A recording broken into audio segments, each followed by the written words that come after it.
ఇక్కడ ఎలా ఏ రూపంలో అవకాశం ఉంటే ఆ రూపంలో గోసంతతిని సంరక్షించుకుందాం.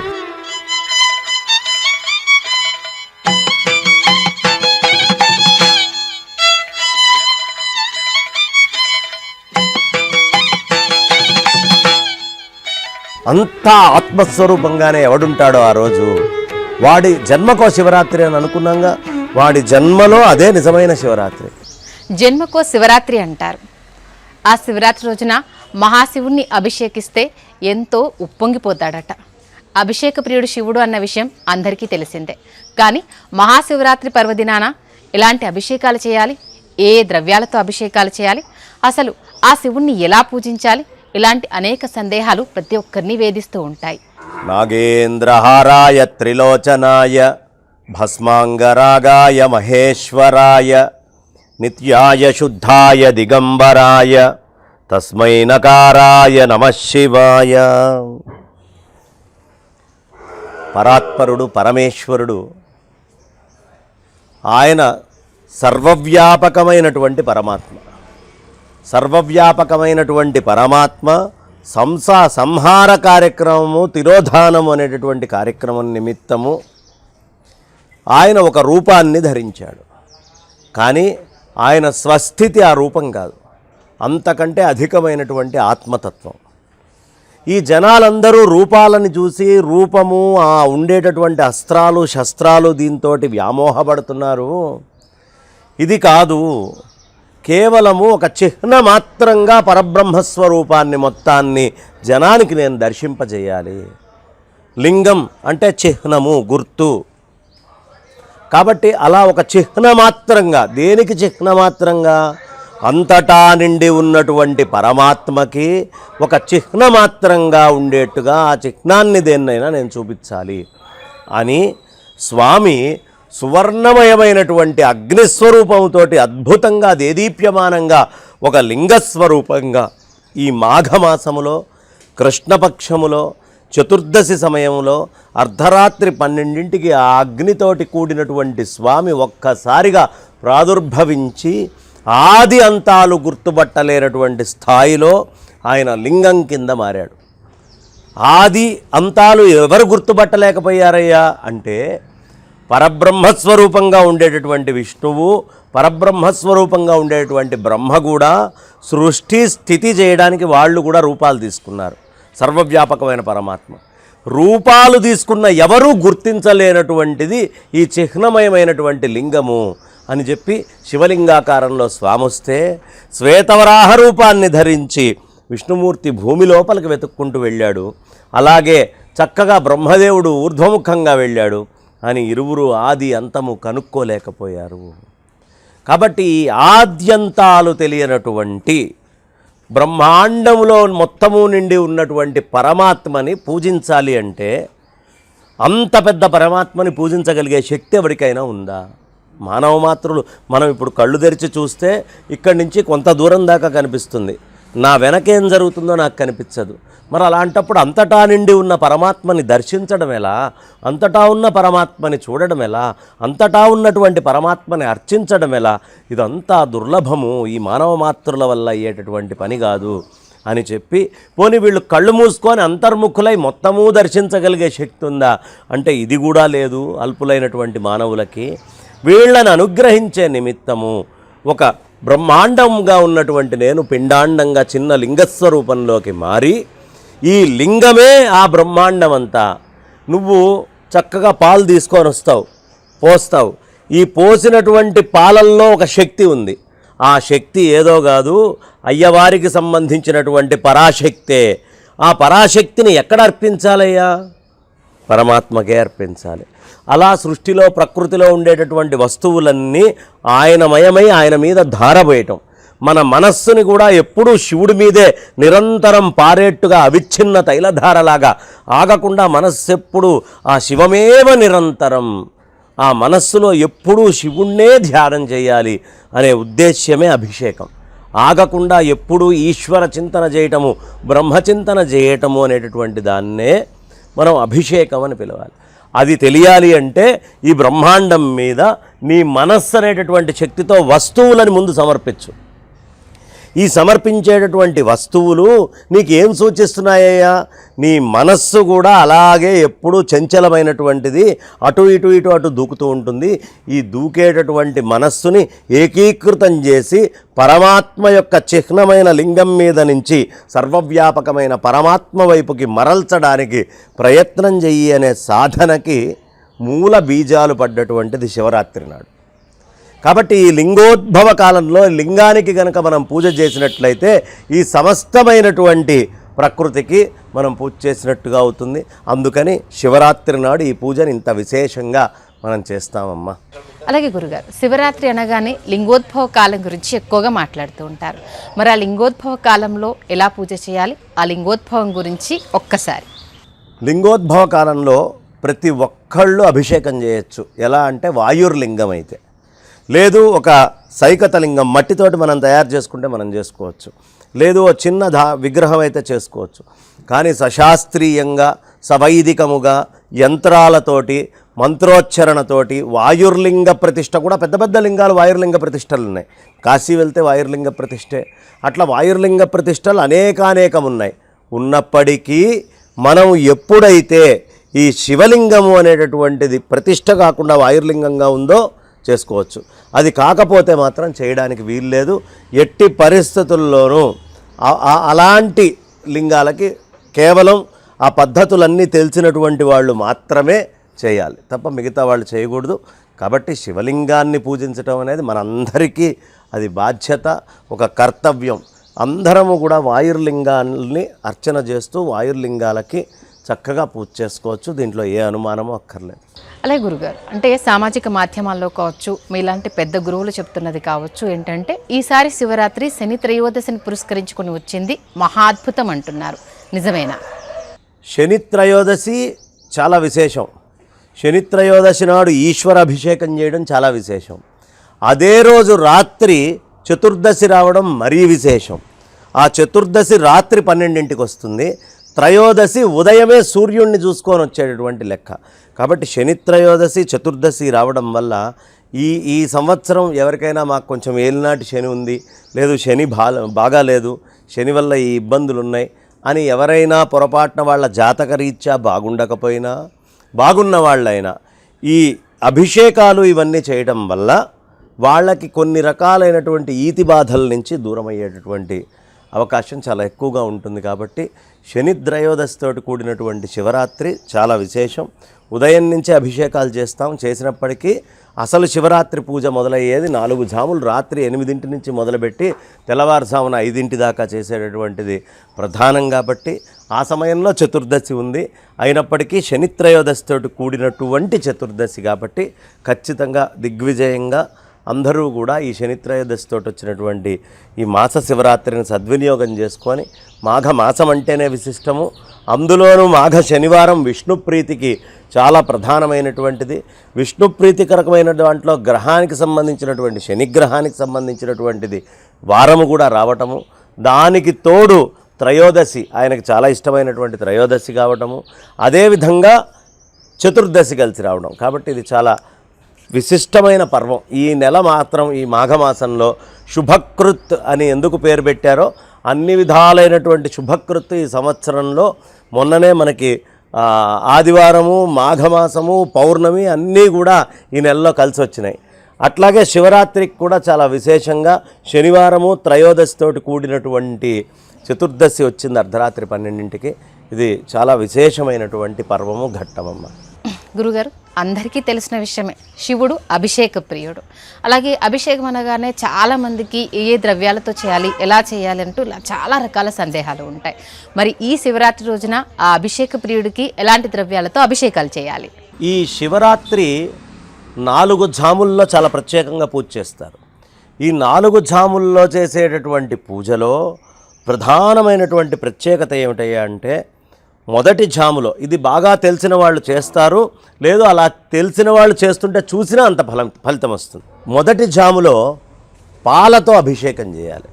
ఈ పాలతోటి అభిషేకం చేసేటప్పుడు పద్మాలు, తామర పూలను తీసుకొని వచ్చి స్వామికి సమర్పించాలి. ఆ సమయంలో స్వామికి పులగం వండి పెట్టాలి. ఈ పులగముతో పాటుగా స్వామివారికి అన్ని ఋగ్వేద మంత్రాలని మాత్రమే పునశ్చరణ చేయాలి అక్కడ. ఈ ఋగ్వేదము ఈ విధంగా మొదటి జాములో చేయాలి. రెండో జాము వచ్చేటప్పటికి ఆవు పెరుగుని తీసుకొని వచ్చి అభిషేకం చేయాలి. ఈ పెరుగుతోటి అభిషేకం చేస్తూ దాని తర్వాత స్వామివారికి తులసి దళాలు తీసుకొని వచ్చి తులసి దళాలతోటి అభిషేకం చేయాలి. ఆ తులసి దళాలతోటి అభిషేకం చేసేటువంటి సమయంలో స్వామికి పాయసం వండి నైవేద్యం పెట్టాలి. పాయసము నివేదన జరుగుతున్న సమయంలో మంత్రాలన్నీ కూడా యజుర్వేద మంత్రాలు ఉండాలి. ఇక మూడో జాముకు వచ్చేటప్పటికి మొత్తము సామవేద రుక్కు సామవేదంతో గానం చేయాలి. ఈ సామగానము చేసేటటువంటి సమయములో స్వామివారికి ప్రత్యేకంగా మారేడు దళాలు తీసుకొని వెళ్ళి చక్కగా ఆవు నెయ్యి తీసుకొని వచ్చి ఈ నెయ్యిని స్వామి మీద పోస్తూ ఆ బిల్వ దళాలని స్వామివారికి త్రిదళం త్రిగుణాకారం త్రినేత్రంచ త్రియాయుధం త్రిజన్మ పాప సంహారం ఏకబిల్వం శివార్పణం అని చక్కగా స్వామివారికి ఆ బిల్వాలని సమర్పిస్తూ నువ్వులతోటి చేసినటువంటి నూగు పొడితోటి చేసినటువంటి ఏ ద్రవ్యమైనా స్వామివారికి నైవేద్యం పెట్టచ్చు. ఈ సమయంలో సామమంత్రాలు కావాలి. ఇక నాలుగో జాము వచ్చేటప్పటికి చాలా విశేషంగా తేనె తీసుకొని వచ్చి ఈ తేనె అనేటటువంటి దాన్ని స్వామివారికి అభిషేకం చేస్తూ నీలోత్పలాలని తీసుకొని వచ్చి చక్కగా వాటితోటి పూజ చేస్తూ ఆ నీలోత్పల పూజ జరిగేటప్పుడు ఉట్టి అన్నమే నైవేద్యం పెట్టి కుంభాభిషేకం అంటారు. అలా నైవేద్యం ఉత్త అన్నమే నైవేద్యం పెట్టాలి. ఎందుకు? ఇది పితృదేవతలందరికీ కూడా చేరుతుంది ఆయన ద్వారా. ఉత్తి అన్నము అనేటటువంటిది చక్కగా స్వామివారికి నివేదన చేస్తూ అథర్వ వేద మంత్రాలతోటి చేయాలి. ఇలా తెలిసినటువంటి వాళ్ళు ఎవరైనా 4 జాముల్లో ఈ పూజని గనక చేసినట్లయితే, అలాంటి పూజ చేసే సందర్భంలో ఎవరైనా చూసినట్లయితే జన్మకో శివరాత్రి, ఈ విధంగా జన్మలో ఒక్క శివరాత్రి ఎవరైనా గడిపినా చాలు వాళ్ళకి అపరిమితమైనటువంటి ఆ భాగ్యము, సర్వవ్యాపకమైనటువంటి పరమాత్మని ఎరగగలిగేటటువంటి చిత్తశుద్ధి ఖచ్చితంగా లభించి తీరుతాయి. దీంట్లో అనుమానం లేదు. కాబట్టి ఈ విధమైనటువంటి అర్చన పూజ అనేది ప్రధానం. ఇక మిగతా అంతా ఖాళీ, ఎప్పుడు సమయం ఉన్నా సరే భగవన్ నామాన్ని చెప్పుకుంటూ ఆయనకు చేయొచ్చు. భగవంతుడి స్తోత్రాలు చెప్పుకోవాలి. పరమేశ్వరుడి యొక్క కథలు గాథలు, ఆయన మహాత్మ్యం, ఆయన గొప్పతనం ఏమిటి, ఏ విధంగా ఆయన రాక్షసుల్ని సంహరించారు, మన్మధుణ్ణి ఆయన ఏ విధంగా ఆయన గర్వాన్ని అణచాడు, అదేవిధంగా త్రిపురాసుర సంహారం చేసినటువంటి ఘట్టం ఎంత గొప్పగా ఉంటుంది, గజాసురుడి యొక్క సంహారం ఏ విధంగా జరిగింది, ఇలా పరమేశ్వరుడికి సంబంధించినటువంటి అద్భుతమైన విశేష లీలా ఘట్టాలన్నీ కూడా ఉదయం పూట చక్కగా వింటూ ఉండాలి. ఏమీ తినకుండా ఉండాలి. చక్కగా తినకూడనటువంటి వాళ్ళు, తినకుండా ఉండగలిగినటువంటి వాళ్ళు తినకుండా ఉంటే మంచిది. లేదు గర్భిణీ స్త్రీలు కానీ, వృద్ధులు కానీ, పసిపిల్లలు కానీ వీళ్ళకి ఎక్సెప్షనే. వాళ్ళ యొక్క వీలు శక్తిని బట్టి వాళ్ళు చేయొచ్చు, కానీ వాళ్ళకి బలవంతం అనేది ఉండదు. కానీ ఓపిక ఉండి చేయగలిగిన వాళ్ళు మాత్రం చేయాలి. అనారోగ్యంతో ఉన్న వాళ్ళు కూడా కొంచెం పక్కన పెట్టచ్చు తప్ప శక్తి ఉండి మాత్రం చేయకుండా ఉండకండి. ఇది భాగ్యము. ఓ మనిషి జీవించి ఉన్న కాలంలో వాడి తెలివితేటలతోటి వాడికి వచ్చే శివరాత్రులు చాలా కొద్దిగా మాత్రమే ఉంటాయి. కాబట్టి రుద్రమంత్రాలని చెప్పుకుంటూ మహన్యాసపూర్వకంగా, లేదు లఘున్యాసపూర్వకంగా రుద్రము నమకము చమకము చెప్పుకుంటూ చేసుకుంటే మంచిది. లేదు శివాయ గురవే నమః అంటూ నీళ్ళు పోసిన ఆ పరమేశ్వరుడు అనుగ్రహించి మనందరినీ ఆదరిస్తాడు. దీంట్లో ఎలాంటి అనుమానమూ అక్కర్లేదు. గురుగారు, మరి మీరు చాలా పెద్ద లిస్టే చెప్పారు. మేము అదంతా చేయలేం గురుగారు అంటే, అలాంటి చేసిన వాళ్ళకే అనుగ్రహం అనేది, పూజాఫలం అనేది దక్కుతుందా? మామూలుగా శివాని స్మరించుకున్నా మాకు అనుగ్రహం దక్కుతుందా? మరి దీనికి ఏమంటారు? అందరినీ ఆయన అనుగ్రహిస్తున్నాడు. వాడు ఆ ప్రశ్న అడిగాడంటేనే ఆయన అనుగ్రహం ఉంది కాబట్టి వాడు అనగలిగాడు, వాడు అడగగలిగాడు. లోపల శివం ఉంటే తప్ప ఎవడూ అడగలేడు. కానీ ఇంత చెయ్యని ఆయనేం చెప్పట్లేదు. నువ్వెంత చెయ్యగలవో అంత చేసుకో అని ధర్మం చెప్పేవాళ్ళు చెప్తారు. ఇంత చేయగలనండి, అంతే చెయ్యి, కానీ ఎంత చేసుకుంటే అంత మంచిదిరా అని చెప్పారు. అభిషేకం ఎందుకు? అంత శ్రద్ధాభక్తి ఉన్నవాడు నీళ్లు పోయాల్సిన అవసరం కూడా లేదు. శివ శివేతి శివేతి శివేతివా, భవ భవేతి భవేతి భవేతివా హర హరేతి హరేతి హరేతివా భజ మనః శివమేవ నిరంతరం అని మనస్సులో శివుణ్ణి తలుచుకున్న అంత ఫలితం ఇస్తాడు. పెద్ద యజ్ఞం చేసిన వాడికి ఏ ఫలితం ఇస్తాడో వీడికి కూడా అదే ఫలితాన్ని ఇస్తాడు. దాంట్లో అనుమానం ఏం లేదు. ఆ అభిషేకం కూడా చేయక్కర్లా. శివ శివ శివయనరాదా, శివనామము చేదా, శివ శివ శివయనరాదా, భవభయ బాధలను బాపుకొనరాదా అని చెప్తారు. కాబట్టి నామము చేసినంత మాత్రాన్నే పరమేశ్వరుడు అనుగ్రహిస్తాడు. కానీ పరమేశ్వరుడికి ఓ పేరుంది, అభిషేక ప్రియ శివ. అభిషేక ప్రియుడు శివుడు. కాబట్టి ఆ అభిషేక ప్రియుడైనటువంటి వాడికి మనం ఎలా అయినా పూజ చేస్తున్నాం కాబట్టి ఆయనకి ప్రియమైనటువంటి విధానంలో వేదము ఏం చెప్పిందో ఆ ధర్మ విధానంలో చేస్తే మంచిది. చేయలేనప్పుడు ఎవడో ఒక భక్తుడు మేక పెంటికలు వేస్తే వాడికి సమయం ఎప్పుడు పడితే అప్పుడు సకాలంలో చేస్తూ ఉంటాడు. వాడికి శివలింగం దొరకల, మేక పెంటికల్ని తీసుకొని వచ్చి వాడు అలా పెట్టి ఈయనే పరమేశ్వరుడు అని అభిషేకం చేశాడు. పరమేశ్వరుడు ప్రత్యక్షమై వాడిని అనుగ్రహించాడు. పరమేశ్వరుడు భోలాశంకరుడు. ఆయన అనుగ్రహించడానికి ఏదో పెద్ద పరిమితులు, ఇంత పెద్ద పూజలు అనేది కాదు లెక్క. నీ మనస్సు నిర్మలంగా ఉందా లేదా, నీ మనస్సు యందు దృఢంగా ఆయన్ని పొందాలని ఉందా లేదా. వాడెవడో ఒక కంకర్రాళ్ళు విసిరాడట ఆ శివలింగం మీద. విసిరితే చివర్లో వాడు మరణించినప్పుడు వాడిని శివదీతలు వచ్చి తీసుకెళ్తున్నారు. యమభట్టులు చెప్పారు, వీడు కంకర్రాళ్ళు విసిరాడయ్యా శివలింగం మీద, వీడిని తీసుకెళ్తున్నారేంటి అంటే, అవునయ్యా పూలున్నవాడు పూలిచ్చాడు శివుడికి, వీడి దగ్గర కంకర్రాళ్ళు ఉన్నాయి, ఆ సమయంలో అవి వాడు అర్పించాడు నాకు, దాన్ని ఆనందంగానే నేను స్వీకరించి వాడిని అనుగ్రహిస్తున్నా అన్నాడు. కాబట్టి పరమేశ్వరుడి యొక్క దృష్టిలో అందరి పట్ల సమమైనటువంటి ఇది ఉంటుంది. కానీ ఈ శాస్త్రము చెప్పినట్టు, వేదధర్మం చెప్పినట్టుగా చేయాలి. వాడు చేశాడు అంటే అంత భక్తి స్థాయిలో చేశాడు, లేకుండా నటిస్తూ చేశాడా వీడికి అవసరమైన నరకం సిద్ధంగా ఉంటుంది. నటించకూడదు, స్వతసిద్ధమైనటువంటిది లోపల నుంచి రావాలి. అది పరమేశ్వరుడు చూసి. అలాగే శివరాత్రి అనగానే ఇంట్లో లింగాలు ఉండేవాళ్ళు, అంటే స్ఫటిక లింగం, సైకత లింగాలు ఇలా చాలా ఉంటాయి కదా, అలాంటి వాళ్ళు ఎలాంటి పూజలు చేయాలి, దానికి సంబంధించిన వివరాలు. ఎప్పుడైనా ఇళ్లల్లో ఈ అర్ధాంగుష్టం నుంచి అంగుష్ట మాత్రం ఉండొచ్చమ్మా శివలింగాలు. ఇది దాటి పెద్దవి పెట్టుకోకూడదు. పెట్టుకుంటే ఖచ్చితంగా పెట్టుకుంటే దోషం లేదు, కానీ దానికి తగ్గంత పూజ చేసి అంత నైవేద్యము స్వామివారికి పెట్టాల్సిందే ప్రతిరోజు.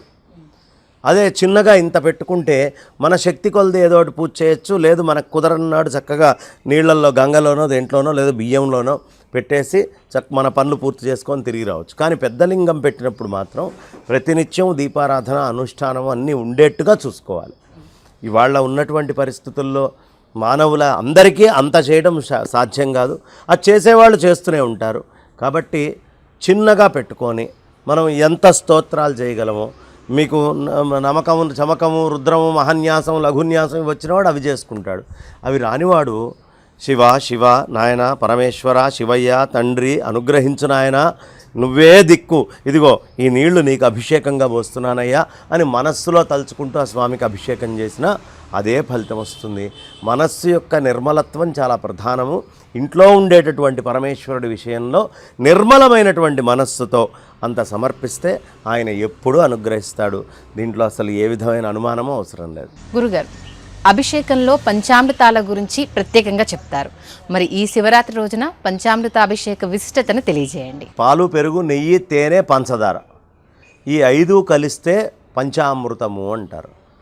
ఈ పంచామృతం యొక్క విశిష్టత ఏమిటయ్యా అంటే, ఈ మొత్తం సృష్టిలో యజ్ఞాలు ఏం జరగాలన్నా ఈ ప్రపంచంలో మన వెనక కనిపిస్తున్నాయిగా గోవులు. గోవు ఉంటేనే యజ్ఞం చేయగలడు ఎవడైనా. ఆ గోవు దగ్గర నుంచి వచ్చేటువంటి మొదటిదైనటువంటి పాలని యథాతథం పరమేశ్వరుడికి సమర్పించు. లేదండి నేను కొంచెం సంస్కారవంతుణ్ణి, ఈ మధ్య నేను కొంచెం సంస్కరించుకున్నాను, 2-3 మంత్రాలు నేర్చుకున్నాను అంటే పెరుగు ఏమైంది, ఓ చుక్క అందులో తోడేస్తే ఆ మొత్తం పాలు పెరుగుగా మారింది. అప్పుడు పెరుగుని తీసుకురా. లేదు నీ మనస్సు కొంచెం అభివృద్ధి చెందినా అది ఎక్కడికి చేరాలయ్యా, పరమేశ్వరుడి దగ్గరికే చేరాలి. కాబట్టి పరమేశ్వరుడి దగ్గరికే దాన్ని కూడా చేర్చు పెరుగుని అని చెప్తున్నారు. లేదండి ఇంకా సంస్కరించి ఎప్పటికీ పాడైపోకుండా ఉండేటటువంటి నెయ్యి కింద నేను మార్చగలిగాను అంటావా, నెయ్యి కూడా పరమేశ్వరుడికే సమర్పించాలి. ఆ నెయ్యి అనేటటువంటిది పూర్తి అగ్నులకి సంబంధించినటువంటి గుర్తు. అది తీసుకొని వెళ్ళి పరమేశ్వరుడికే అర్పించాలి. నీ మనస్సు సంస్కరింపబడి ఇంకొంచెం ఉన్నత స్థాయికి వెళ్ళినా అది చేరాల్సింది పరమేశ్వరుడి దగ్గరికే అని నెయ్యి మనకి సూచిస్తుంది. పోనీ నెయ్యి దగ్గర కాగామా అంటే తేనె. అనేకమైనటువంటి పూలల్లో మకరందం ఉంటుంది.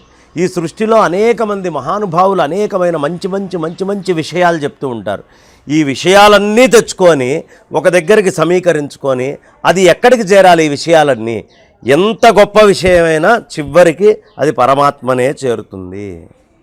శాశ్వతత్వాన్ని అమృతత్వాన్ని కలిగించేటువంటి పీయూషం సదృశం మధు అంటారు. అంటే అమృతంతో సమానమైనటువంటిది మధు. ఈ అమృతం ఏం చేస్తున్నాం మనం? చక్కగా తీసుకొని వెళ్ళి ఆ స్వామి మీద వేస్తున్నాం. అంటే నీ మనస్సు అమృత తుల్యం అయితే కూడా, అంటే నువ్వు ఒక పెద్ద యోగివై సన్యాసి అయినా కూడా దాన్ని తీసుకెళ్ళి ఆయన మీదే వేయాలి. ఇక ఇటు అటు తేడా లేకుండా పూర్తిగా శర్కరం కింద మంచి పంచదార కింద మారిందనుకోమ్మా, అది ఇంకా సంస్కరించబడింది. ఎంతో సంస్కరించాక కానీ పంచదార రాదు. ఈ పంచదార మొత్తాన్ని నువ్వు తీసుకొని వెళ్ళి ఎక్కడ చేర్చాలయ్యా అంటే అవధూతకైనా చివరికి అది పరమేశ్వరుడి మీదకే మనస్సు పోవాలి. అంటే వాడు బ్రహ్మచారి అయినా, లేదు వాడు గృహస్థ అయినా, లేదు వాడు వానప్రస్థంలో ఉన్నవాడైనా, లేదు వాడు సన్యాసి అయినా, లేదు వాడు అవధూత అయినా, ఎవడికైనా ఆ లింగస్వరూపమై సర్వవ్యాపకమైన బ్రహ్మానికి చిహ్నమైనటువంటి శివలింగమే దిక్కు. అక్కడికే వీడు వెళ్ళాలి. ఏ ఇంద్రియము ఏదైనా అక్కడే చివరికి వెళ్ళి లయం కావాలి అనే విషయాన్ని చెప్పడానికి పంచామృతాలతోటి మనం స్వామికి అభిషేకం చేస్తూ ఉంటామమ్మా. ఇది పంచామృత అభిషేకం యొక్క నిగూఢమైనటువంటి అర్థం. ఇంకా గొప్ప విషయం ఏమిటి అంటే బ్రహ్మాండమంతా నిండి ఉన్నటువంటి శివుణ్ణి పిండాండంగా తెచ్చిపెట్టుకున్నాము అన్నాం. మన నోట్లో ఇంచి మంత్రం చదువుతాం, భగవన్నామం చెప్తాం, ఇది ఆకాశానికి గుర్తు. ఆ తర్వాత స్వామిని ఇట్లా అంటుకుంటాం, ఈ అంటుకుండేటటువంటి స్పర్శ మొత్తం వాయువులకి గుర్తు. ఆ తర్వాత మూడోది ఏం చేస్తాం? నెయ్యి వేస్తాం. ఈ వేసేటటువంటి నెయ్యి మొత్తము ప్రపంచంలో బ్రహ్మాండంలో ఉండే అగ్నులన్నిటికీ గుర్తు. ఈయన మీద పోస్తోంది బ్రహ్మాండంలో ఉండే అగ్నిని మొత్తాన్ని కొలవగలమా? ఇప్పుడు ఈ పక్కనున్న కర్రలో అగ్ని ఉంది, ఆ చెట్టులో ఉంది, ప్రతి సమిధలో అగ్ని ఉంది, ప్రతి వస్తువులో అగ్ని ఉంది. ఆ అన్ని అగ్నుల్ని మనం కొలవలేనం కదా. కాబట్టి అంతర్లీనంగా అగ్నిని ఎక్కువగా చూపించేది నెయ్యి కాబట్టి ఈ అగ్నిని మొత్తము ఈశ్వర స్వరూపమని భావించి నీకు నేను సమర్పిస్తున్నానయ్యా అంటే బ్రహ్మాండంలో ఉండే అగ్నుల్ని పూజ చేసినట్టు. ఒక్క శివలింగం దగ్గర నమశివాయ అంటే బ్రహ్మాండంలో ఉండే ఆకాశాన్ని మొత్తాన్ని పూజ చేసినట్టే. స్వామిని ఇక్కడ ఒక్కసారి ఇలా అంటుకుంటే బ్రహ్మాండం మొత్తము ఆత్మస్పర్శ చేసినట్లే. అదేవిధంగా చక్కగా స్వామివారికి మనం తీసుకొని వెళ్ళి మధువు తేనె వేస్తాం. వేసినప్పుడు ఈ ప్రపంచంలో ప్రకృతిలో ఉన్న మకరందం అంతా నువ్వేనయ్యా, నువ్వు తప్ప ఇంకో మకరందం లేదు, అంతటా నిండి ఉన్న నీదే ఈ మకరందం అంతా. ఎవరు ఎన్ని చోట్ల నుంచి సంపాదించొచ్చినా, ఎన్ని వేదాలు ఎన్ని రుక్కుల్ని చెప్పినా, ఈ ప్రపంచంలో మొత్తం బ్రహ్మజ్ఞానాన్ని మొత్తాన్ని ఉపనిషత్తులు నాకు ఉపదేశం చేసిన ఆ మాధుర్యమంతా ఆ గొప్పతనమంతా నీదే అని ఆయన మీదే అర్పించాలి. ఇది నీది, నువ్వు నీ మీద అలా వేస్తున్నాను, మకరందాన్ని మకరందంగా చూడట్లే శివంగానే చూస్తున్నాను అని చెప్పి ఆయన మీద వేస్తారు. ఇక పంచదార అనేటటువంటిది తీసుకొని వేస్తే శర్కరము అనేటటువంటిది మనకి చాలా ప్రధానం. శర్కరము గొప్పతనం ఏమిటంటే దానికంటే మధురమైన పదార్థం తీయడిది ఇంకోటి లేదు అని. అన్నిటికంటే మధురమైంది బ్రహ్మతత్వం. తేనెలో అయినా కొంచెం తీపి తక్కువ ఉంటుందేమో కానీ అంతకంటే ఎక్కువ తీపి ఉండేటువంటి శర్కరాలను అక్కడ వేసేస్తున్నాం స్వామి అభిషేకంలో. కాబట్టి అది వేయడంలో ప్రపంచంలో ఉండే తీపి మొత్తము నువ్వేనయ్యా. ఎక్కడ ఏ మాధుర్యం ఉన్నా, ఎక్కడ ఏ ఆనందం ఉన్నా, ఏ బ్రహ్మానందం ఉన్నా అన్నీ నువ్వే అని చెప్పి తీసుకొని వెళ్ళి వేస్తున్నాం. ఇక ప్రకృతిలో ఉండే ఫలాలన్నిటినీ తీసుకొచ్చి రసాలుగా అభిషేకం చేస్తున్నాం. అంటే ఈ ప్రకృతిలో ఉండే ఓషధులన్నీ నీ అనుగ్రహమే అని చెప్పి అలాగే భస్మం తీసుకొని చేస్తాం. ఈ ప్రపంచంలో ఉండే భూభాగం మృత్తికలు మొత్తము నువ్వే, నువ్వు కాకుండా ఇంకో మృత్తిక ఉండే అవకాశం లేదు. నీళ్లు తీసుకొని పోస్తాం. ఈ ప్రపంచంలో ఉండే జలాలన్నీ నువ్వేనయ్యా, జలస్వరూపుడివి అని చెప్పి చెప్తున్నారు.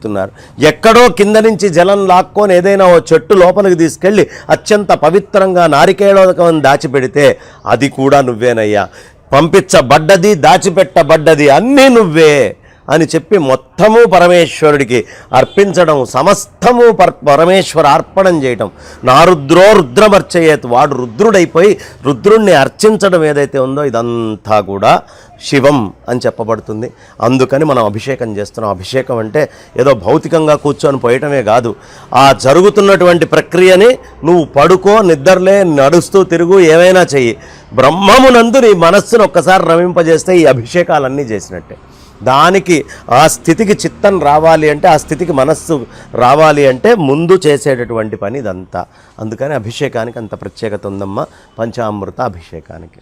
గురుగారు చాలా విషయాలు ఇప్పటికే చెప్పారు, అంటే ఉపవాసం జాగరణ గురించి కూడా చెప్పారు. కానీ ఏ పండుగకు లేనిది, ముఖ్యంగా శివరాత్రి అనగానే ఉపవాసం జాగరణ గురించి ఎక్కువ మాట్లాడతారు. దీనికి మాత్రమే అవిశిష్టత ఉండడానికి ప్రధాన కారణం ఏంటి?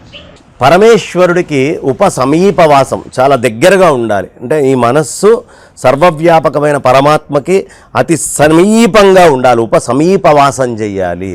దీన్ని ఉపవాసము అన్నారు. తర్వాత రెండో విషయం ఏమిటి? జాగరణము, జాగృత, మేలుకువతోటి ఉండాలి. ఎప్పుడూ మాయ మనల్ని మింగాలని వస్తుంది. ఈ మాయ ప్రతి క్షణము మనకి రకరకాల మాయ. ఎదుటివాడి దగ్గర నుంచి డబ్బు ఎలా తీసుకోవాలి, ఎదుటివాడి దగ్గర నుంచి తిండిని ఎలా సంపాదించాలి, ఎదుటివాడిని ఎలా మోసం చేయాలి, వాడి దగ్గర నుంచి నేను పేరు ఎలా కొట్టేయాలి, ఎప్పుడు నేను నేను నేను నేను నేను నేను అని తిరిగేటటువంటి వాడికి ఆ నేను అనేటటువంటి దానికి మాత్రమే పరిమితమైనటువంటి వ్యక్తి ఎవరైతే ఉంటారో, ఆ మాయలో కొట్టుమిట్టాడే వాళ్ళు ఎవరైతే ఉంటారో వాళ్ళందరికీ కూడా చెప్పేటటువంటిది ఏమిటి? జాగృత, జాగృత, మెలకువతో ఉండండి. ఎవ్వడూ ఈ భూమి మీద శాశ్వతం కాదు. ఏదో ఒకరోజు ఈ శరీరాన్ని వదిలిపెట్టి ఆ పరమాత్మలో ఐక్యం అవ్వాలి.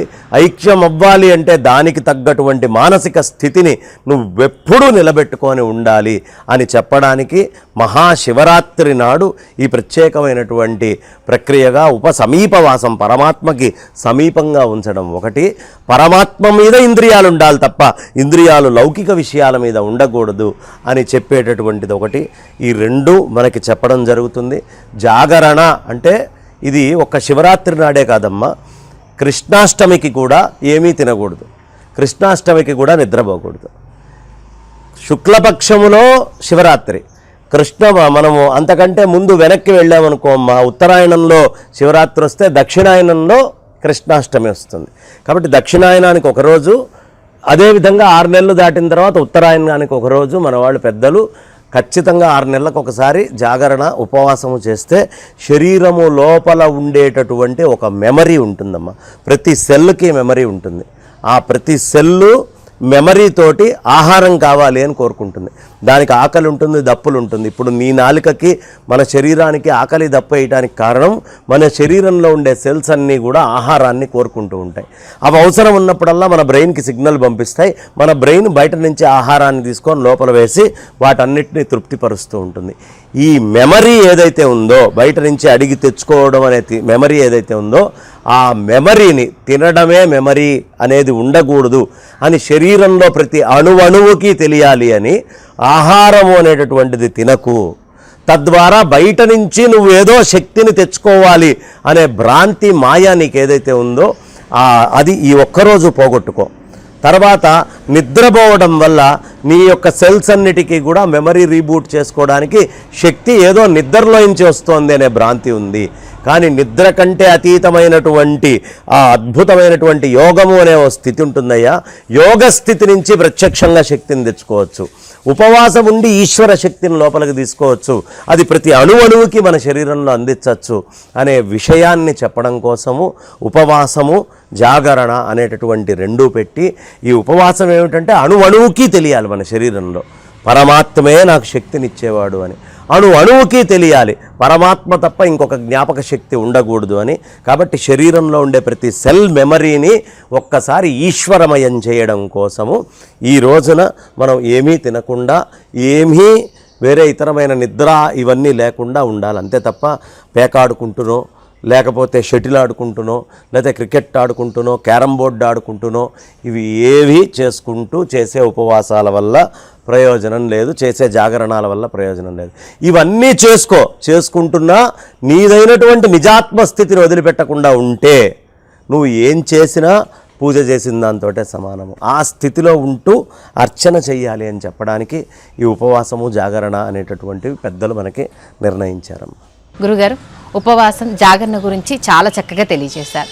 అలాగే అంటే మీలాంటి పెద్దలు లేకపోతే పూజ్యులు చెప్పిన విషయం ఏంటంటే శివరాత్రి రోజు గుక్కడు నీళ్లు తాగకుండా ఉండే వాళ్ళకి చాలా పుణ్యప్రదం దక్కుతుంది, చాలా విశిష్టత ఉంటుంది అని అంటారు. నిజమేనా? అదే కదమ్మా ఇప్పుడు నేను చెప్పింది. అంటే ఇతరమైన భౌతికమైన విషయం గుక్కెడు కూడా లోపలికి తీసుకోకుండా అంతా ఆత్మస్వరూపంగానే ఎవడుంటాడో ఆ రోజు వాడి జన్మకో శివరాత్రి అని అనుకున్నాగా, వాడి జన్మలో అదే నిజమైన శివరాత్రి. కానీ అలా గుక్కెడు విషయాలు కూడా బయట నుంచి లోపలికి రాకుండా ఏమిటి నీళ్లు చేసేది? ఆర్తి తీరుస్తుంది. ఏ ఆర్తి తీరుస్తుంది? ఈ జీవుడు కోరుకుండేటటువంటి ఆర్తిని జలం తీరుస్తుంది. అలాగే ఈ జీవుడు భౌతికమైన అనేక విషయాల యొక్క ఆర్తితోటి కొట్టుకుంటూ ఉన్నాడు. ఎప్పుడు నాకు ఈ కోరిక కావాలి, ఆ కోరిక కావాలి, ఇది కావాలి, అది కావాలని. అలా కోరికలన్నిటినీ ఉపశమింపజెయ్యి.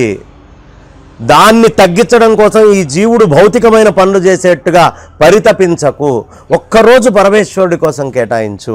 ఒక్కసారి కనుక నువ్వు చేస్తే బ్రహ్మవిత్ బ్రహ్మైవ భవతి అన్నట్టుగా బ్రహ్మానివి నువ్వై తీరుతావు, నువ్వు ఆ పరమాత్మ అవుతావు. నా రుద్రో రుద్రమర్చయేత్ అన్నట్టుగా రుద్రుడు కానివాడు రుద్రుడిని అర్చించడు. ఒక్కసారి జీవితంలో ఇలా గనక చేస్తే నీకు రుద్రుడు పరిపూర్ణంగా అనుగ్రహిస్తాడు, దీంట్లో అనుమానం లేదయ్యా అని చెప్పడం కోసము. అది భౌతికమైన సంకేతం ఏమిటి? భౌతికం కూడా ఇంపార్టెంటే. నీళ్లు కూడా తాగకుండా ఉండగలిగితే చాలా గొప్పదే. ఎలా? ఫలహారము కంటే పండ్లు, పండ్ల కంటే పాలు, పాల కంటే నీళ్లు, నీళ్ల కంటే పవన భక్షణం, గాలి ఒక్కటే తీసుకొని ఉండడం అనేది చాలా విశేషమయ్యా అని చెప్పి పంచభూతాల్లోనూ ఆ ఆకాశతత్వానికి ప్రాధాన్యత ఇచ్చి వస్తువులన్నిటినీ తీసి పక్కన పడేసేయండి. వస్తువులే కదా బయట నుంచి లోపలికి వచ్చేది, నీళ్ళైనా ఆహారమైనా. శరీరంలోకి ఏం వెళ్తాయమ్మా? లోపలికి వెళ్ళేది నీళ్ళు, ఆహారము. ఈ లోపలికి వెళ్ళేటటువంటి ఆ నీళ్లు, ఆహారము అనేవి పక్కన పెట్టే. ఈశావాస్యమిదం జగత్ యత్కించిత్, ఈశావాస్యమిదం సర్వం యత్కించిత్ జగత్యాం జగత్. ఈ మొత్తము జగత్తంతా ఈశ్వరుడు నిండి ఉన్నాడు అనే భావనతో కనుక నువ్వు ఉంటే నువ్వేం తీసుకున్నా ఈశ్వరుణ్ణే తీసుకుంటున్నావు. అలా కాకుండా భౌతికమైన వస్తువులను చూసినప్పుడు నేను నీళ్లు తాగుతున్నాను, నేను అన్నం తింటున్నాను, నేను అచ్చేస్తున్నాను అనే భావన ఉన్నప్పుడు వాటిని ఆపే. నీళ్లు రానీకు, ఆహారాన్ని రానీకు, కేవలం ఈశ్వరమయమైన మనస్సు ఉండాలి అనే తపస్సుతోటి, అనే తపనతోటి జీవించు అని చెప్పడమే ఉపవాసం. గురుగారు ఉపవాసం గురించి చెప్పారు, అలాగే జాగరణ ఎలా ఉండాలనేది చెప్పారు. కాకపోతే అంతలా నీళ్లు తాగకుండా ఉండడం సాధ్యం కాదు. ఒకవేళ ఏవైనా ద్రవ్యాలు సేవించినా, పానీయాలు తాగినా అంటే ఉపవాస దీక్షకు ఏమైనా భంగం కలుగుతుందా అనే భయాలు ఉంటాయి. పూర్తిగా నిరారం ఉండడం సాధ్యం కాకపోతే ఏంటి పరిస్థితి? అలా ఉంటేనే ప్రతిఫలం దక్కుతుందా? నీళ్లు తాగితే ఇబ్బంది, నీళ్లు తాగకపోతే ఇబ్బంది లేదు, ఇది ఎక్కడా చెప్పలేదమ్మా. ఈ విధంగా ఉపవాసం ఉంటే మంచిది. ఒకవేళ నువ్వు ఉండలేకపోతే శరీరమాద్యం ఖలు ధర్మ సాధనం. ఈ శివరాత్రికి ఉండలేవు, వచ్చే శివరాత్రి గురించి ఆలోచిద్దాం, అప్పటికి బతికి ఉండాలిగా. కాబట్టి దీనికి ఎంత అవసరమో అంత దాకా పెట్టు. మితిమీరి ఏమి చేయకో. ఉండలేరు అనే పక్షంలో కాసిన నీళ్ళో, అంత పండ్ల రసమో, లేకపోతే ఇంకా 2 పండ్లు తింటామో, లేదు ఇంకా ఉండలేకపోతే కాస్త బియ్యపు పిండితో పిష్టంలాగా చేసుకొని తింటామో, ఏ గెంచుగడ్డలను ఉడకబెట్టుకొని తింటామో, ఇలా ఏదైనా కొంచెం తిని జీవించవచ్చు. కానీ సాధ్యమైనంత తగ్గించుకోండి ఆహారాన్ని, విషయాల్ని సాధ్యమైనంత తగ్గించుకోండి. అదే తపస్సు అని చెప్తున్నారు పెద్దలు. కాబట్టి దాన్ని తపస్సులో భాగంగా, దీనికి ఫలంతో పోల్చుకోవద్దమ్మా. ఎవరు ఎంత చేస్తే వాళ్ళకి అంత ఫలం వస్తుంది. పూర్తిగా ఉపవాసం ఉన్నవాడు ఎంత ఫలం వచ్చిందో నాకు అంత ఫలం రావాలని నీళ్లు తాగినవాడు అనుకోక్కర్లా. ఈ నీళ్లు తాగింది కాకుండా మిగతా ఆచరించిన దానికి ఎంత ఫలం వస్తుందో నాకు అంత వస్తే చాలు. నువ్వు ఫలం గురించి తాపత్రయపడటం వల్ల కదా, ఫలం గురించి తాపత్రయం పడితే తాక్కుండా ఉండు. ఎంత ఫలం వస్తుందో అంతే చాలు. ఈ ఉపాధిని కాపాడుకోవాలి అన్నప్పుడు నువ్వు ఎంత ఉండగలవో అంతే ఉండు. దేనికి బలవంతం లేదుగా. ఎవరైనా మెడబట్టుకొని గట్టి కూర్చోబెట్టి చెప్తున్నారా? నీ శక్తి ఎంతో తెలుసుకో, దానికి తగ్గట్టుగా నీ ఉపవాసము, నీ జాగరణను ఉంచుకో. అందరికీ ఒకటే సిద్ధాంతం ఎప్పుడూ ఉండదు. పోయిన సంవత్సరం చేసినవాడు ఈ సంవత్సరం చేయలేకపోవచ్చు. 30 ఏళ్ల వయసులో చేసినవాడు 70 ఏళ్ల వయసులో అది చేయలేకపోవచ్చు. కాబట్టి వాడి శక్తిని బట్టి, వాడి యొక్క దీన్ని బట్టి ఎంత చేయగలడో అంత చేస్తే మంచిది. గురుగారు, జన్మకో శివరాత్రి అన్నారు, మరి అంటుముట్టులు ఉంటాయి, మరి చెయ్యాలా వద్దా అన్న సందేహాలు ఉంటాయి. దానికి సంబంధించి ఏమీ ఉండదమ్మా. హాయిగా ఆ సమయంలో వాళ్ళకి శివరాత్రితోటి సంబంధం లేదు. ఎందుకంటే వాళ్ళ సెల్ సిస్టమ్కి ఉండేటువంటి మెమరీని ఆ రోజు టచ్ చేయకూడదు, వదిలేసేయాలి హ్యాపీగా. ఎవరికో మైలు వచ్చింది లేదా ఆడవాళ్ళకి ఏదో అడ్డం వచ్చింది, వాళ్ళు ఆ సమయంలో చేయకుండా వచ్చే సంవత్సరం చేసుకోవాలి. లేదు ఇప్పుడు కుదరలేదు, వచ్చే మహాశివరాత్రికి చేసుకోవచ్చు. కాబట్టి ఎప్పుడైనా దాన్ని చేసుకోవచ్చు. కానీ ధర్మశాస్త్రం ప్రకారం ఇది వద్దు అనుకున్న సమయంలో దాన్నే చెయ్యాలి అనే కోరిక కూడా అవసరం లేదు. అలాగే గురుగారు, అంటే శివరాత్రి ఉదయం నుంచి రాత్రి వరకు మళ్ళీ తెల్లవారుజామున నియమ నిబంధనలకు సంబంధించి ఒకంత గందరగోళం ఉంది. మరి శివరాత్రి ఉపవాస నియమ నిబంధనల గురించి మీ మాటల్లో. చతుర్దశి రోజు మనం, అంటే ఇవాళ శివరాత్రి అనుకోమ్మా, వెనక రోజు మధ్యాహ్నం భోజనం చేయాలి, వెనక రోజు రాత్రి తినకూడదు. ఆ రోజు హాయిగా నిద్రపోవచ్చు. మరుసటి రోజు ఉదయాన్నే సూర్యుడి కంటే ముందు లేవాలి. లేచాక స్నానపానాదులన్నీ చేసుకొని స్వామివారికి అర్చనాదులన్నీ చేసుకోవాలి. చేసుకున్న తర్వాత చక్కగా ఆ రోజు సాయంత్రం దాకా ఉపవాసం, మళ్ళీ రాత్రంతా ఉపవాసం ఉండాలి, రాత్రి మొత్తం జాగరణ ఉండాలి. ఈ వెనక రోజు పొద్దున తిన్నావు కదా, మరుసటి రోజు శివరాత్రి మరుసటి రోజు పొద్దున నిద్రపోకూడదు. అంటే ఇవాళ భోజనం చేసి నిద్రపోతాం, భోజనం చేసి రాత్రి భోజనం చేయకుండా నిద్రపోతాం. మరుసటి రోజు ఉదయం భోజనం చేసి భోజనం చేస్తాం కానీ నిద్రపోం. ఇక్కడ భోజనం చెయ్యము, నిద్రపోతాము. అక్కడ భోజనం చేస్తాము, నిద్రపోం. మరుసటి రోజు రాత్రి మళ్ళీ భోజనము నిద్ర రెండు చేయొచ్చు. గురుగారు, అంటే జాగరణ అయిపోయింది, ఉదయం పూజ చేశాము, ఇంకా తినేసి పడుకుందాం అనేసి చాలామంది అనుకుంటారు. ఒక్కసారి ఆ పద్ధతి కరెక్టేనా? దానికి సంబంధించిన వివరాలు మీ మాటల్లో. నిజమమ్మా, భౌతికంగా పరమేశ్వరుణ్ణి ఈ చర్మచక్షువులతో చూడాలి, ఈ చర్మపు చేతులతోటి చక్కగా అంటుకొని అభిషేకం చేయాలి, ఈ నాసికతోటి స్వామి దగ్గరే ఉండి వాసన పీల్చాలి, ఈ చర్మానికి ఆస్పర్శ తప్ప ఇంకోటి ఉండకూడదు, ఈ చెవులకి శివనామం తప్ప ఇంకోటి వినిపించకూడదు, ఈ నాలుకకి పరమేశ్వరుడు అనే రుచి తప్ప ఇంకో రుచి ఉండకూడదు. కాబట్టి ఆ భగవన్ నామమే రుచి. కేవలం ఇవే పెట్టుకొని శివాలయంలో కనుక ఉంటే చాలా విశేషము. దీనికి అసలు శివరాత్రి రావడానికి ఒక కథ ఉంది. ఓ కిరాతుడు శివరాత్రి ఎంత గొప్పది అని చెప్పడానికి, ఆ కిరాతుడు ఏం చేశాడంటే వెతుకుతున్నాడట వేట కోసం. ఉదయం నుంచి సాయంత్రం దాకా వేట దొరకలేదు. అయ్యో నా అదృష్టం ఇట్లా ఉంది అని ఒక మడుగు దగ్గర బిల్వ వృక్షం ఉంది. రాత్రి కింద ఉంటే ఏ పులో పుట్రో ఏదో వచ్చి తినేళ్తుంది నన్ను, ఎలుగుబంటో, కాబట్టి ఏదైనా చెట్టు ఎక్కాలి అనుకున్నాడు. పైకి చూస్తే ఓ మారేడు చెట్టు పెద్దది కనిపించింది. మెల్లిగా మారేడు చెట్టు ఎక్కాడు.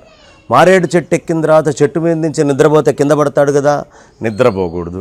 ఏం చేయాలి అనుకొని చేతిలో చిన్న ఇది ఉంటే మెల్లిగా అక్కడ కొమ్మల్ని ఆకుల్ని ఇట్లా కొట్టడం, ఆకుల్ని తెంచడం, కొమ్మల్ని కొట్టడం, ఈ పని చేస్తున్నాడు.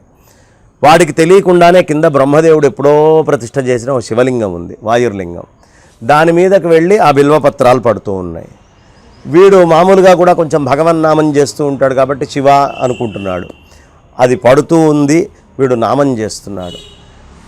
ఎప్పుడో క్షీరసాగర మదనం చేసినప్పుడు అద్భుతమైనటువంటి రత్నాలు, 14 రత్నాలు ఏవైతే ఉన్నాయో ఆ రత్నాలలో ఒక రత్నము ఒక స్త్రీగా పుట్టి పరమేశ్వరుడి యొక్క శాపము వల్ల, ఎందుకంటే హిరణ్యాక్షుడు అనేటటువంటి రాక్షసుడితోటి ఉండి శివపూజ మర్చిపోయి కైలాసానికి వెళ్ళింది కాబట్టి నువ్వు లేడివై జన్మించు భూమి మీద, అంటే చంచలమైన మనస్సుకి గుర్తు లేడి, నువ్వు లేడివై జన్మించు అని పరమేశ్వరుడు శపిస్తే ఆమెతో పాటు సహకరించిన 2 చెలికత్తెలు, ఈ హిరణ్యాక్షుడు అనే రాక్షసులు 4, హిరణ్యకుడు అనే రాక్షసుడు ఈ 4 మళ్ళీ భూమి మీద పుట్టారు. లేళ్లుగా పుట్టి ఈ వేటగాడికి అనుకోకుండా మొట్టమొదట ఆ 2 పిల్లలు అటు వచ్చినాయి.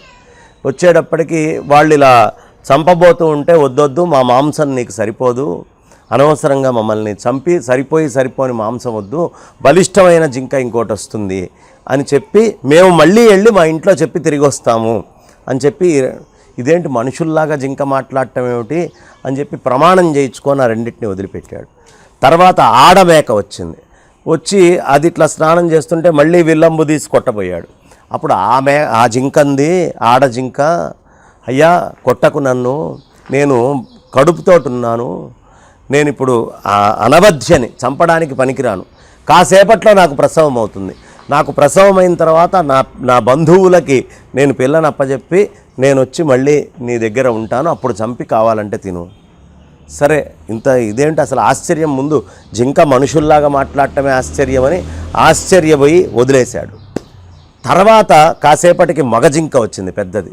దానికి తెలియదు ఏమిటి పరిస్థితి అంటే తీశాడు, విల్లం పెట్టి కొట్టబోతుంటే ఆగు, నా పిల్లలు భార్య వీళ్ళందరి దగ్గరికి నేను ఒకసారి వెళ్ళి వీళ్ళకి అన్ని విషయం చెప్పి నేనే నీకు ఆహారం కింద వస్తాను అని చెప్పి రకరకాల ప్రతిజ్ఞలు చేయించుకొని వెళ్ళి మళ్ళీ నలుగురు తిరిగి వచ్చి నన్ను చంపు అంటే నన్ను చంపు అంటున్నారు. వేటగాడు తట్టుకోలేక ఏమి ధర్మనిష్ట సత్యనిష్ట, ఇదేదో అసలు మానవ మాత్రలాగా మాట్లాడటం, నేను ఎట్టి పరిస్థితుల్లో మిమ్మల్ని చంపను అని చెప్పి అతను కొంతకాలానికి మరణించాడు. మరణించినప్పుడు ఇతను కిరాతకుడు, చాలా ప్రాణుల్ని చంపాడు అని యమదూతలు వచ్చారు. అదే సమయంలో పరమేశ్వరుడు కైలాసానికి నువ్వు ఇంకా మరణించలేదు, నీ మరణము అనేటటువంటిది ఉండే అవకాశం లేదు, నువ్వు ఎంత గొప్ప కీర్తిని సంపాదించావంటే శాశ్వతంగా భూమి మీద నీకు కీర్తి ఉండేంత సంపాదించావు, నీకు తెలియకుండానే బిల్వవృక్షాన్ని ఎక్కావు, నీకు తెలియకుండానే శివరాత్రి రోజు పైన కూర్చున్నావు, నీకు తెలియకుండానే భగవన్నామాన్ని చేసావు, నీకు తెలియకుండానే బిల్వపత్రితోటి అక్కడ ఇచ్చేసావు, నీకు తెలియకుండానే 4 జింకలకి ప్రాణభిక్షని చేసావు. ఇన్ని చేసినటువంటి నువ్వు కైలాసంలో ఎప్పటికీ నాతోటి ఉండిపోతావు అని చెప్పి వరం ఇచ్చాడు. తెలియకుండానే శివరాత్రి రోజు అతను పూజ చేస్తే అంత ఫలితం వస్తే, తెలిసి ఇంద్రియాలతోటి గుడికి వెళ్ళి గుళ్ళో కూర్చొని లేదు భగవంతుడికి అర్చన చేసినటువంటి వాడికి ఎలాంటి ఫలితం వస్తుంది? కాబట్టి ఆ విశేషమైనటువంటి ఫలితము ఈ శివరాత్రి అనేటటువంటిది ప్రతి ఒక్కళ్ళకే అందిస్తుంది. క్షేత్రాలకు వెళ్ళండి, భగవద్ దర్శనం చేసుకోండి, శివశివానండి, స్వామికి అన్ని నీళ్లు పోసి అభిషేకం చేసుకోండి.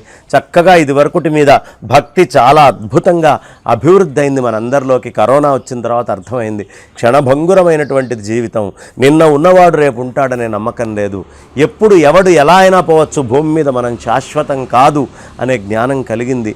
కాబట్టి దాన్ని నిలబెట్టుకుంటూ ఈ శివరాత్రికి చాలా భక్తితో శ్రద్ధతో పరమేశ్వర ఆరాధనని మనమందరము చేసుకుందాం.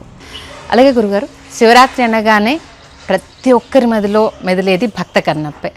ఆయన మించిన భక్తి ఇప్పుడున్న ఈ సమయాల్లో సాధ్యమవుతుందా? అలా కావాలి అంటే ఏం చేయాలి? ఇది ఎవరు చెప్పగలిగింది కాదమ్మా. ఎవరి లోపల భక్తి ఎంత అనేది ఎవడూ కొలవలేడు.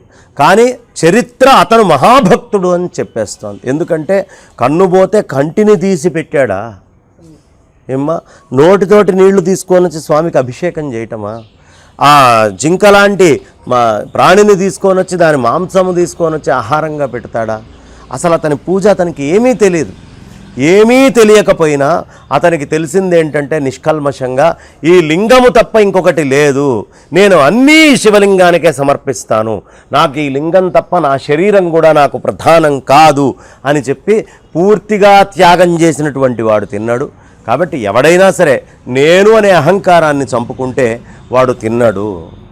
నేను అనే అహంకారాన్ని ఎవడు ఉంచుకుంటే వాడు ఎప్పుడూ తిన్నగా ఉండడు. కాబట్టి తిన్నడుగా ప్రతివాడు మారాలి, భక్త కన్నప్పగా ప్రతివాడు మారాలి. అలా మారాలి అంటే మనస్సుని నిర్మలంగా ఉంచుకొని పరమాత్మ యొక్క పాద పద్మాల మీద దృష్టి పెట్టుకొని జీవించాలి.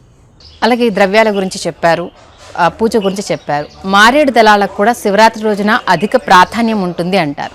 మరి ఆ మారేడు దళాలకు కూడా కొన్ని సందేహాలు ఉన్నాయి. ఈ సమయాల్లోనే శివుడికి అభిషేకించాలి, ఈ సమయాల్లోనే అర్చన చేయాలి అని అంటారు. వాటికి సంబంధించిన వివరాలని కూడా. రాత్రిపూట వృక్షాన్ని ఎప్పుడు, ఈ వృక్షం బిల్వమనే కాదు ఏ వృక్షాన్ని మనం కోయకూడదు. తర్వాత ఆ బిల్వపత్రాలు అనేటటువంటివి ఎంత పవిత్రమైనవి అంటే స్వామికి ఒకసారి అర్పించిన మళ్ళీ ఒకసారి తీసి కడిగితే మళ్ళీ అర్పించవచ్చు. ఒక్క బిల్వపత్రానికి ఆ గొప్పతనం ఉంది. అది ఖచ్చితంగా 1,00,000 బిల్వార్చన చెయ్యండి అయ్యా, చేసుకుంటే చాలా మంచిది అని మనకి పెద్దలు చెప్తారు. ఏమిటి ఆ 1,00,000 బిల్వార్చన అంటే? త్రిదళం త్రిగుణాకారం అన్నారు కదా, త్రిదళం 3 దళాలు. ఏమిటది? త్రిగుణ ఆకారాలు, సత్వ రజస్తమో గుణాలు.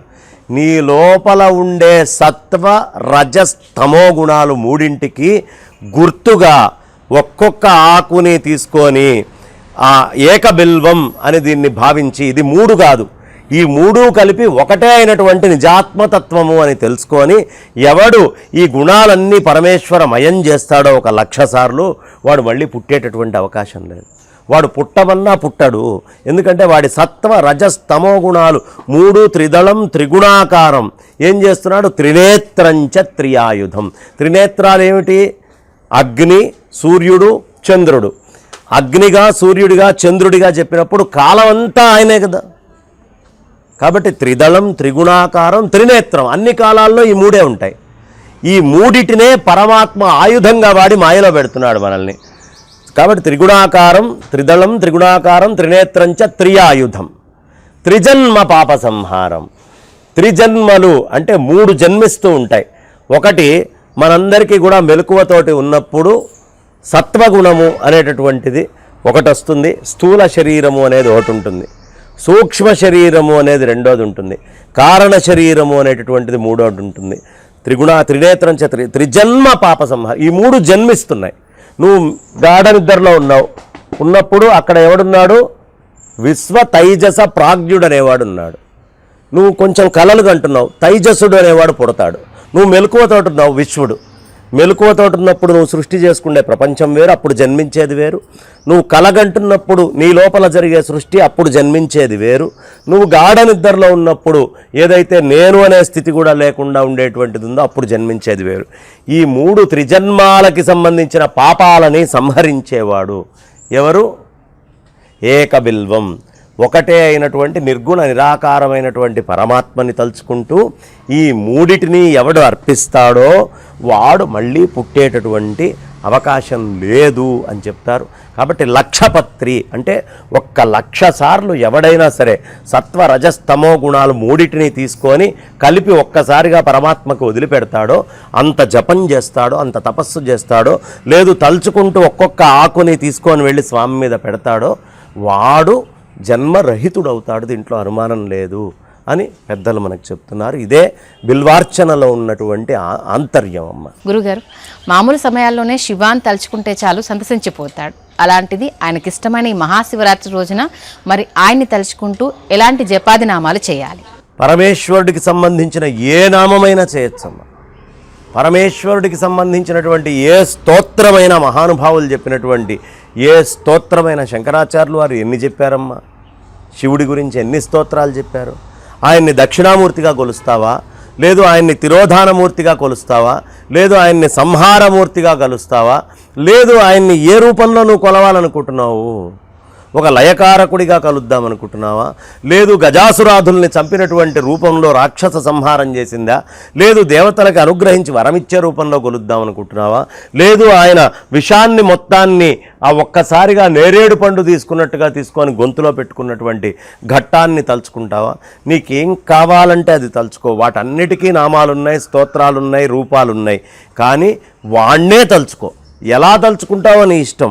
ఏ స్తోత్రం నీ నోటికి వస్తే అది, ఏది పరమేశ్వరుడి గురించిన విభూతి కథ నీకు తెలుసో ఆ కథని తలుచుకో. తప్ప తలుచుకోకుండా ఉండకు. అదే చేస్తూ ఒక్కరోజు జీవితంలో గడపవయ్యా అని మనందరికీ కూడా ఆయన సందేశం ఇస్తున్నారు. కాబట్టి ఈ నామము, ఈ స్తోత్రము అనక్కర్లా. ఏది నీ నోటికి తిరిగి శుద్ధంగా పలుకుతుందో, ఏది నీకు కష్టం లేకుండా భగవంతుడికి సమీపానికి తీసుకెళ్తుందో ఆ నామాన్ని తీసుకొని ఆ నామముతో పరమేశ్వర అర్చన చేయవయ్యా.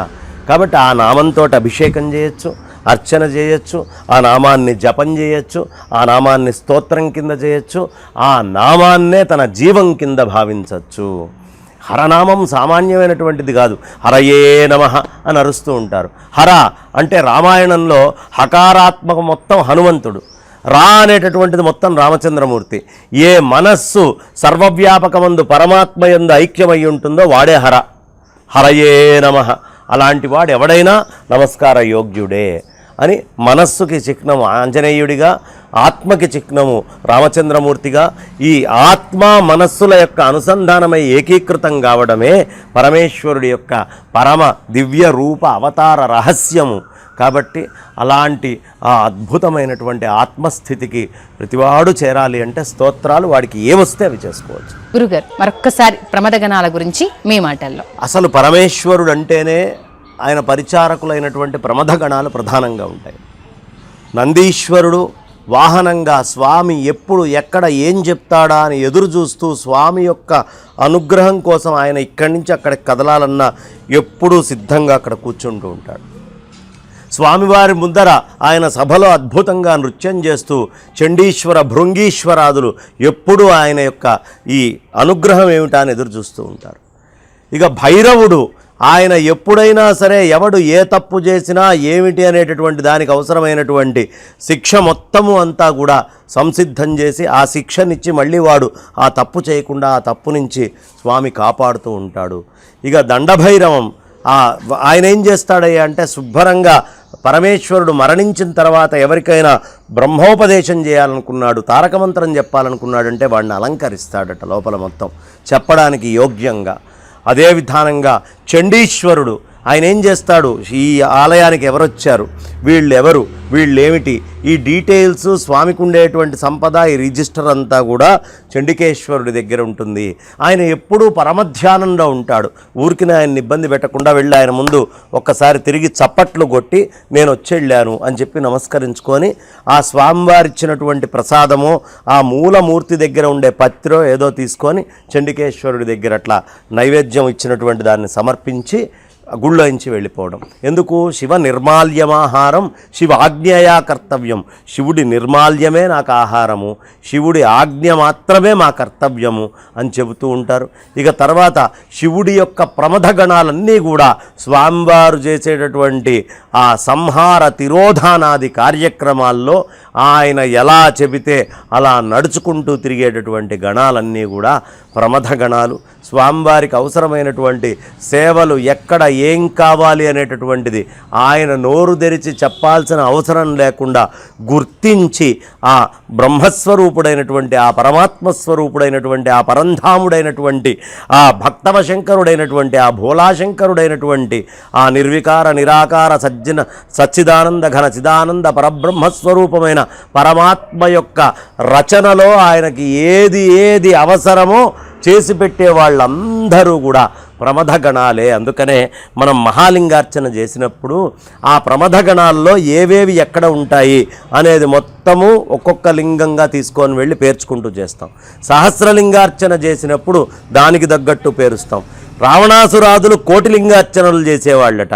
వాళ్ళు కోట్లల్లో శివలింగాలు సైకతాలవి తయారు చేసి అలా పెట్టి మొత్తం అంతా కూడా ఆ రుద్రుడి యొక్క పరివారంతో సహా వాళ్ళందరికీ అభిషేకం చేసి సంతృప్తి పరిచేవాడు. కాబట్టి స్వామి యొక్క ప్రమథ గణాలు చాలా విశేషమైనటువంటి ప్రమథ గణాలు.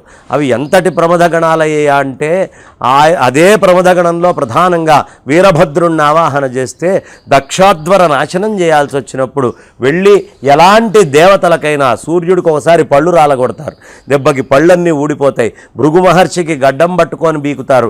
ఇలా రకరకాలైనటువంటి ఎంతో తపస్సంపన్నులము, మమ్మల్ని మించిన వాళ్ళు లేరు అనుకునే వాళ్ళ యొక్క గర్వాన్ని కూడా ఆయన తొక్కి పెట్టేటటువంటి ప్రమథ గణాలు స్వామి దగ్గర ఉంటాయి. కాబట్టి ఈ ప్రమథ గణాల అనుమతి లేకుండా కైలాసంలోకి ఎవరూ వెళ్ళలేరు. శంకరాచార్యుల వారు ఒకసారి వెళ్ళి ఆయన సౌందర్య లహరి తీసుకొని వస్తూ ఉంటే ఏమిటయ్యా నువ్వు తీసుకెళ్ళేది అని అమ్మవారిచ్చినా సరే ప్రమథ గణాల్లో నందీశ్వరుడైన వాడు ఒక్కసారి అవి ఊడబెరకడానికి ప్రయత్నం చేస్తే ఒక 40 శ్లోకాలు స్వామివారు ఉంచుకుంటే 60% కైలాసానికే ఉంటే స్వామి దిగొచ్చి కూర్చొని తపస్సులో మళ్ళీ ఆలోచించి ఆ 60 శ్లోకాలతోటి పూర్తి చేసి అద్భుతంగా శివానంద లహరిని మనందరికి కూడా అందించారు స్వామి. కాబట్టి అలా సౌందర్య లహరి ఇత్యాదులను అందించినటువంటి స్వామివారు శంకరాచార్యుల వారి రూపంలో అట్లా దక్షిణామూర్తి రూపంలో రకరకాలుగా వస్తూ ఉంటారు. వాళ్ళకి ఎప్పుడూ ప్రమథ గణాలు పక్కన ఉండి అవసరమైనటువంటి కార్యక్రమాలని చేస్తూ ఉంటాయి. ఈ ప్రమథ గణాలని తలుచుకోకుండా పరమేశ్వరుని తలుచుకోవడానికి వీలు లేదు అని మనకి ధర్మం అంతా చెప్తోంది. కాబట్టి ఈ లోపల ఉండే శరీరము కార్యక్రమాలు చేస్తోంది అంటే కొన్ని కోట్ల పరివారం లోపల ఉంటే తప్ప ఈ శరీరం ఏ పని చేయట్లేదు. ఈ బ్రహ్మాండం అనేటటువంటి ఈశ్వర శరీరమునందు అవసరమైనటువంటి కార్యకలాపాలన్నిటినీ న్యాచురల్గా వాటంతటా అవిగా ప్రకృతిబద్ధంగా చేసేటటువంటి శక్తులన్నీ కూడా ప్రమథ గణాలు అని చెప్పబడ్డాయి. అలాంటి ప్రమథ గణాలకి ఈ శివరాత్రి నాడు నమస్కరించుకోవడము లేదు ప్రతినిత్యము నమస్కరించుకోవడం అనేది చాలా విశేషమైన ఫలితాన్ని ఇస్తుందమ్మా. గురుగారు, ఇప్పటికే మహాశివరాత్రి పర్వదినాన్ని పురస్కరించుకొని ఆ పండుగ పుట్ట విశిష్టత గురించి అలాగే భక్తులు ఎలాంటి నియమ నిబంధనలు పాటించాలని చాలా చక్కగా తెలియజేశారు. కార్యక్రమం ముగించే ముందు మీ మాటల్లో మరొక్కసారి భక్తులకు సూచనలు సలహాలు. శివరాత్రి రోజు సూర్యోదయం రాకముందే మేల్కొనండి. అంటే కొద్దిపాటి అంధకారం ఉండి జ్ఞానం అనే దానికోసం పరితపిస్తూ ఎదురుగా నిల్చొని ఉండండి. ఆ జ్ఞానం అనే దానికోసం లేచిన తర్వాత మలాలన్నిటినీ, మనస్సులో ఉండే మలము, శరీరానికి ఉండేటువంటి మలము, బుద్ధికి బట్టిన మలము, వస్త్రాలకి ఇంటికి బట్టినటువంటి మలము అన్నీ శుభ్రం చేయండి. చక్కగా స్నానపానాదులన్నీ పూర్తి చేసుకోండి. ఆ పరమేశ్వరుడి యొక్క గాథలు, లీలలు, కథలు అన్నీ శ్రద్ధగా వినండి. ఏం చేశాడు పరమేశ్వరుడు, ఎక్కడెక్కడ ఎలా చేశాడు, ఏ ఏ పనులు ఏ విధంగా చేశాడు, అర్జునుడితోటి ఏ విధంగా యుద్ధం చేసి పాశుపతాస్త్రాదులను ఇచ్చాడు. ఇలా అవసరమైనటువంటి విషయాలన్నిటినీ కూడా చక్కగా ధారణ చేసి కథల రూపంలో చదువుకోండి. ఆయన్నే తలుచుకుంటూ జీవించండి. ఉండలేనటువంటి వాళ్ళు కాసి నీళ్లు తాగండి, ఇంకా ఉండలేనటువంటి వాళ్ళు అంత పాలు తాగండి, ఇంకా ఉండలేని వాళ్ళు 4 పండ్లు తినండి. అది కాకపోతే పలహారం చేయండి. ఏదో రూపంలో ఉపవాసం ఉండడానికి ప్రయత్నం చేయండి. అలాగే జాగారం చేయండి. అందరూ కూడా ఈ మనస్సుని మెలకువగా ఉంచుతూ పరమాత్మ వైపు తిప్పండి. అది మర్చిపోయి మాయలోకి వెళ్ళి మొద్దు నిద్రలోకి వెళ్ళినట్టుగా కాకుండా, లేదు కలల్లోకి పోయేట్టు కాకుండా, శాశ్వతంగా ఆత్మతత్వం హృదయంలో ఉండేట్టుగా జాగరూకతతోటి జాగరణ చేయండి. అలా జాగరణ చేస్తూ ప్రశాంతంగా పరమేశ్వరుడికి రాత్రిపూట అభిషేకం చేయండి. దొరికినటువంటి క్షేత్రాలు దగ్గర ఏ శివాలయాలు ఉంటే ఆ శివాలయాలకు వెళ్ళండి. శుద్ధమైనటువంటి ఆవు పాలని తీసుకొని వెళ్ళి అక్కడ అభిషేకం చేయడానికి ఇవ్వండి. ప్యాకెట్లు గీకెట్లు కాదు, ఆవుల్ని పెంచుకుందాం. ప్రతి ఊళ్ళో ఆవులు ఉండాలి, ప్రతి ప్రాంతంలో ఆవులు ఉండాలి, ప్రతి అపార్ట్మెంట్లో ఆవుల్ని పెట్టుకుందాం. కింద 1, 2 ఏదో ఒకటి, ఎక్కడ ఎలా ఏ రూపంలో అవకాశం ఉంటే ఆ రూపంలో గోసంతతిని సంరక్షించుకుందాం. తద్వారా పరమేశ్వరుడు ఎక్కువ ప్రీతిపాత్రుడవుతాడు. ఆ గోక్షీరముతో, ఆవు యొక్క దధి పెరుగుతో, ఆవు యొక్క ఘృతము నెయ్యితో, ఆ అద్భుతమైనటువంటి తేనెతో, పాలతో, మనకి ఏ విధమైన శర్కరతో, చక్కెరతో, ఫలరసాలతోటి, వట్టివేళ్లతోటి, సుగంధ ద్రవ్యాలతోటి, భస్మముతోటి స్వామిని విశేషంగా అభిషేకం చేసుకుందాం. శివరాత్రి, ఈ ఒక్క శివరాత్రినైనా శ్రద్ధగా శనిత్రయోదశితోటి కూడి మాఘమాసంలో వస్తున్నటువంటి విశేషమైన ఈ శివరాత్రిని అందరము కూడా శ్రద్ధగా భక్తిగా అనుష్ఠించుకుందాం. చక్కగా స్వామిని తలుచుకుందాం అని చెబుతూ మరొక్కసారి శివరాత్రి శుభాకాంక్షలు తెలియపరుస్తూ నా వాణికి విరామాన్ని ఇస్తున్నాను. స్వస్తి. చూశారుగా, మహాశివరాత్రి పర్వదినాన ఆ శివయ్యను ఎలా కొలిస్తే ఆయన కరుణ మనపై ఉంటుందో, మన సమస్యలకు పరిష్కారాలు దొరుకుతాయో అన్న విషయాల్ని గురుగారు బంగారయ్య శర్మ గారు చాలా చక్కగా తెలియజేశారు. కాబట్టి ఉన్నంతలో మీ భక్తి మేర ఆ భక్తిని చూపిస్తూ ముందుకు సాగగలిగితే మహాశివరాత్రి పర్వదిన విశిష్టత మన సొంతమవుతుంది.